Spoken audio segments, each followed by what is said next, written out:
Tuesday evening இதை செஞ்சால் இப்படி ஆயிரும்னு தெரியாமல் நம்ம ஒரு தப்பு பண்ணும்போது அது ரொம்ப கஷ்டமாக இருக்கும். 2 நாளைக்கு முன்னாடி கிச்சனில் இருக்கிற மணி பிளான்ட்டை பார்க்கும்போது 2 பாட்டில்லையுமே புதுசாக ஒரு இலை வந்திருந்தது. இந்த பாட்டிலில் மட்டும் ஒரே ஒரு இலை வெளியே வர முடியாமல் இருந்துச்சு. இது ஒரு சென்ட் பாட்டில் தான், கொஞ்சம் ஓப்பன் சின்னதாக தான் இருந்துச்சு. இன்னைக்கு பார்க்கும்போதும் அது அப்படி தான் இருந்துச்சு. சரி, இதை வெளியே எடுத்து வேற பாட்டிலுக்கு மாற்றிடலான்னு எடுக்கும்போது அது உள்ளேயே உடஞ்சி விழுந்துட்டு, எடுத்தா இப்படி ஆகும்னு தெரியாமல் எடுத்ததுக்கு அப்புறம் அது உடஞ்சது ரொம்ப கவலையாக இருந்துச்சு.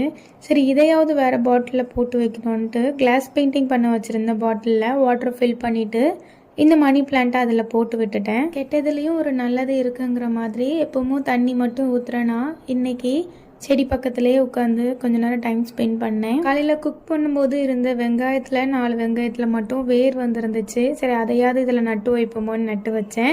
வெங்காயம் வளர்க்குற அளவுக்கு எனக்கு செடி வளர்க்குறதுல நாலேஜ் கிடையாது.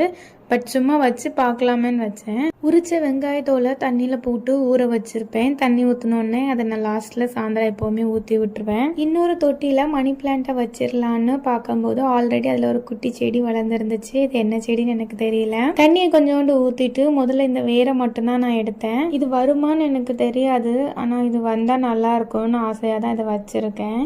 தூர போடலான்னு எடுத்தேன். இந்த ஒரு இதுலையும் இன்னொரு பிரான்ச் வர்ற மாதிரி எனக்கு தெரிஞ்சிச்சு. சரி, இதுவும் வந்தால் நல்லா இருக்குமேன்னு அதையும் அதே செடியில் நான் வச்சுட்டேன். இன்றைக்கி ஈவினிங் இப்படி தான் பீஸ்ஃபுல்லாக என்னோடய செடிக்கிட்டே நான் டைம் ஸ்பெண்ட் பண்ணி முடிச்சிட்டேன்.